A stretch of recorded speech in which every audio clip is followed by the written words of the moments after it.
Assalamualaikum warahmatullahi wabarakatuh.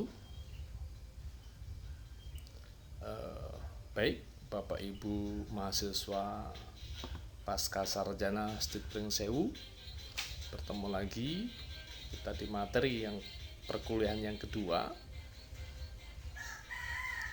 Dan perkuliahan yang kedua ini kita menggunakan online, ya, menggunakan online. Mudah-mudahan dengan online ini pun perkuliahan kita akan tetap berjalan dengan baik. Baik Bapak Ibu sekalian, pada pertemuan yang kedua ini kita membahas tentang paradigma, perubahan paradigma. Perubahan paradigma ini terjadi ya akibat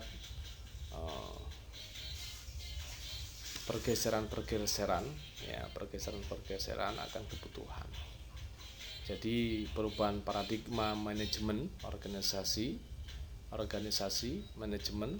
Jadi ini mulai bergeser semenjak tahun 2000-an. Pada awalnya manajemen ini dibutuhkan untuk perusahaan supaya mendapatkan hasil sebanyak-banyaknya.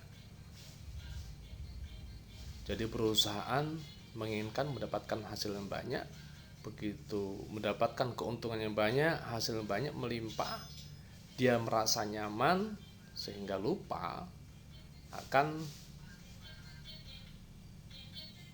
kebutuhan yang lebih panjang atau perubahan-perubahan kebutuhan ya di masa yang akan datang. Ini sering sekali terjadi, perusahaan yang dulu besar sekarang sudah mulai tumbang karena kebutuhan. Nah, ini kebutuhan. Karena kebutuhan sehingga para ilmuwan, para pemikir-pemikir selalu berpikir untuk memenuhi kebutuhan itu dengan baik, dengan mudah, sehingga dibutuhkanlah teknologi. Anda melihat dulu Fujifilm seperti apa Fujifilm. Sebelum tahun 2000-an Fujifilm ini merajai, perusahaan Fujifilm modern TBK ini merajai perusahaan-perusahaan besar. Sehingga Fujifilm merasa nyaman. Ya, Fujifilm merasa nyaman. Dia lupa karena kebutuhan teknologi sehingga suatu saat akan berubah. Yang sekarang terjadi dengan satu genggaman teknologi foto Fujifilm bisa diambil dengan handphone. Bukan itu saja, surat yang dulu menggunakan pos sekarang tidak lagi menggunakan pos. Sekarang surat cukup dengan via WA, video. Televisi sekarang pun sudah bergeser, berubah. Tidak lagi membutuhkan TV di rumah, ya, masih ada TV tetapi tidak seperti dulu. Berita-berita dulu melalui TV, sekarang dalam genggaman. Semuanya sudah dalam genggaman. Ini karena apa? Karena kebutuhan, sehingga teknologi terus berubah. Yang awalnya perusahaan berpikir bagaimana mendapatkan keuntungan yang banyak mulai dari awal, sekarang sudah berubah. Bagaimana caranya? Walaupun toh saat ini membutuhkan sedikit atau mendapatkan sedikit keuntungan ataupun bahkan merugi, tetapi di akhirnya nanti, di jangka panjang nanti akan mendapatkan keuntungan yang lebih panjang. Nah, inilah karena kebutuhan sehingga berubah. Paradigma berpikir tentang manajemen ini ada perubahan. Nah, ini perubahan-perubahannya. Selanjutnya, kenapa berubah? Karena adanya persaingan. Ya, persaingan dalam manajemen. Persaingan ini dalam apa saja? Persaingan ini, satu, persaingan harga. Kedua, persaingan fasilitas. Yang ketiga, persaingan layanan, persaingan mutu, persaingan kepercayaan. Nah, dari harga, fasilitas, layanan, mutu, dan kepercayaan ini menjadi bersaing. dari persaingan-persaingan inilah sehingga pola pikir selalu berubah sehingga dengan kebutuhan manusia semakin meningkat dan perubahan-perubahan teknologi, perubahan-perubahan pola pikir, sehingga persaingan ini pun terjadi. Dan tujuan dari organisasi, manajemen organisasi ini, tujuannya apa? Tujuan paling utama yang pertama adalah terlaksananya program, baik program jangka pendek, jangka menengah, dan jangka panjang.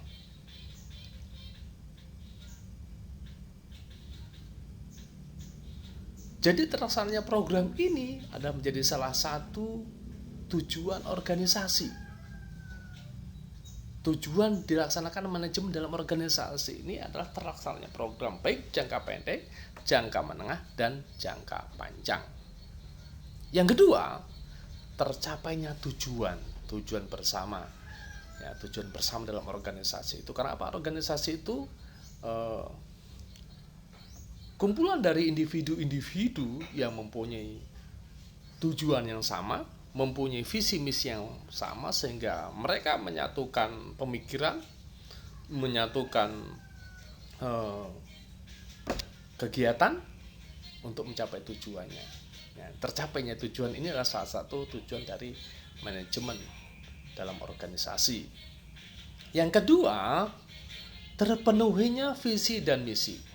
Visi dan misi organisasi itu bisa terpenuhi. Ini tujuan dari manajemen dalam organisasi. Karena visi misi jangka pendek, jangka menengah, dan jangka panjang ini harus terlaksana. Ini tujuan dari organisasi itu. Dan yang keempat, terpuaskannya pelanggan.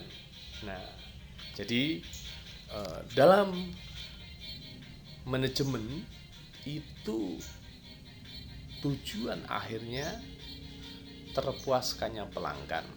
Karena apa? Kalau pelanggan itu puas, maka organisasi atau perusahaan itu akan terus berjalan dengan baik. Karena dia akan terus, pelanggan yang puas ini dia bisa menjadi salah satu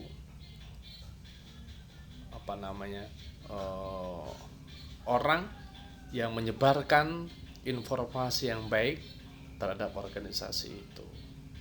Jadi kita tidak perlu lagi capek-capek untuk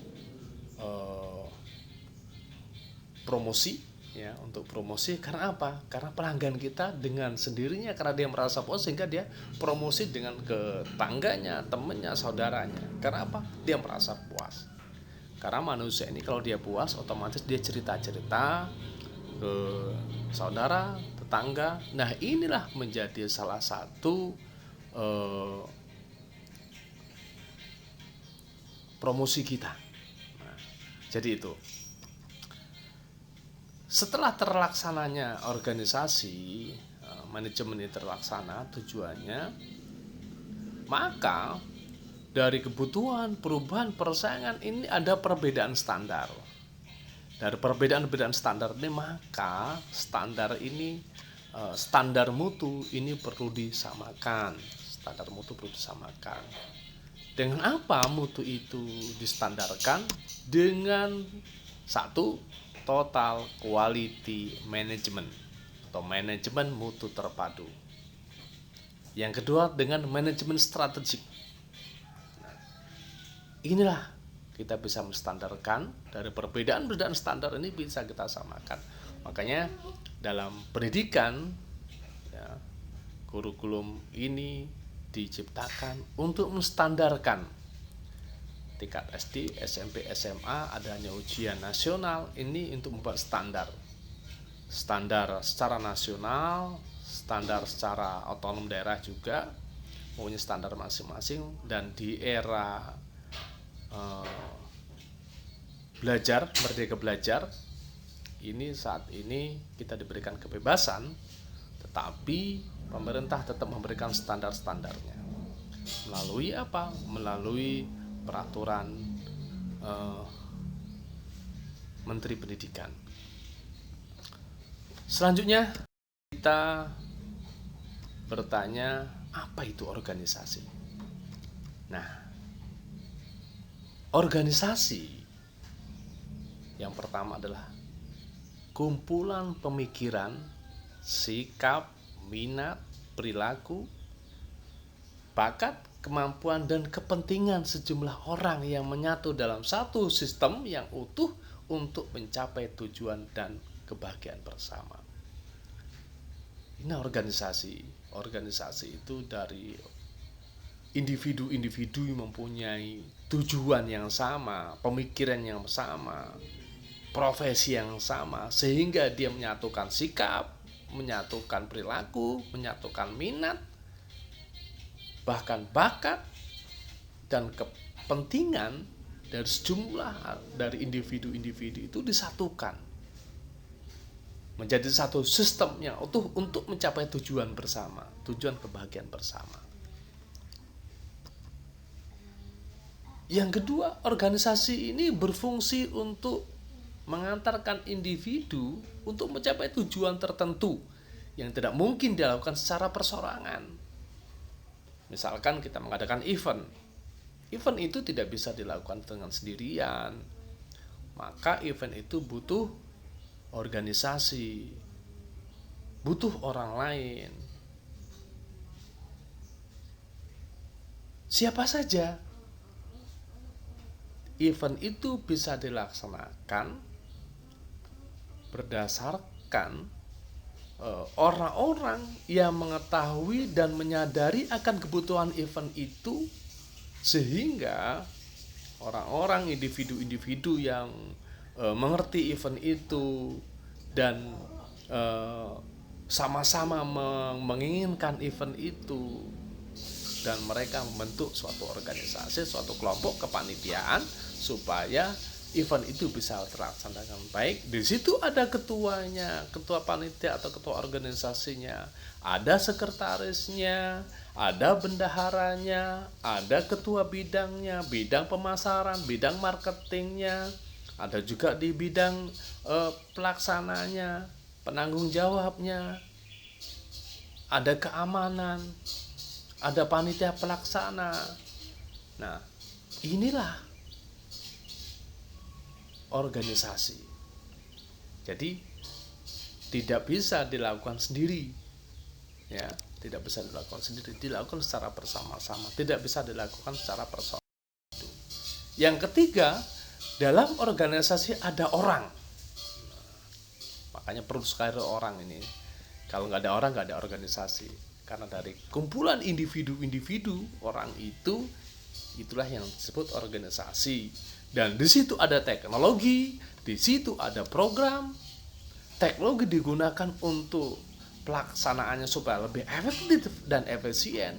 Program itu dilaksanakan supaya bisa terlaksana dengan baik. Program-program apa saja, aturan-aturannya, sumber daya lainnya yang perlu dikelola secara baik agar harapan dan tujuan tercapai. Disitulah diperlukannya manajemen. Dan selanjutnya, alasan dibutuhkan manajemen dalam organisasi. Nah, apa alasannya?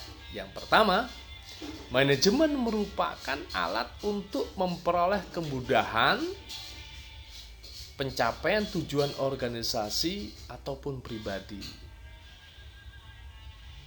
Jadi, manajemen itu adalah alat. Alat apa?